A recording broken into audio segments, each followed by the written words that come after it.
ধনী ঘৰৰ ধুনীয়া গাভৰু ছোৱালী তুমি, কিন্তু মইতো দুপুৰা মাটিত হাল বাই খেতি কৰা এটা খেতিয়কৰ ল'ৰা। যেতিয়া তোমালৈ মনত পৰে দুখ লাগে জানা, সঁচা অন্তৰে হিয়া ঢালি ভাল পাইছিলোঁ যে।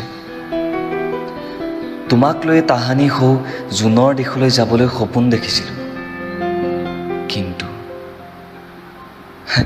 মই পাহৰিয়ে পেলাইছিলোঁ অসমীয়াত যে এষাৰ কথা আছে, বাওনা হৈ চন্দলৈ হাত মেলিব নাপায়। বয়সত সৰু আছিলোঁ বাবে কথাবোৰ ভালকৈ তেতিয়া বুজাই নাছিলোঁ।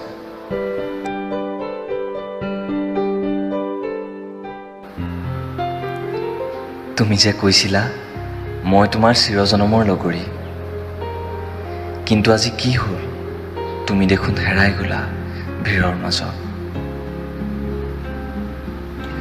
তুমি আৰু মই মিলি দেখা সেই সপোনবোৰৰ অৰ্থ এতিয়া মই বিচাৰি ফুৰিছোঁ। ক'ত জানো পাম বিচাৰি সেই সপোনবোৰৰ অৰ্থ? সেই সপোনবোৰৰ অৰ্থ বিচাৰি এতিয়া মই পাগলৰ দৰে হৈ পৰিছোঁ। পাৰোঁতেনো এই ৰাতি 12:45 তোমালৈ মনত পেলাই বিৰহৰ কবিতা লিখোনে?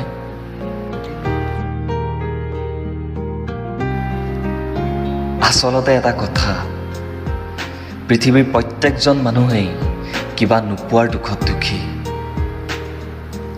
পাই হেৰুৱাৰ বেদনাত পংগু। এতিয়া এই সান্তনাবোৰকে সাৱটি নিজেই নিজৰ মনতে ভাবোঁ, single is the best life. আঙুৰ টেঙা বুলি তুমি হাঁহিলেও হাঁহা, তথাপি তোমাক দূৰৰ পৰা চাই মই সন্তুষ্ট।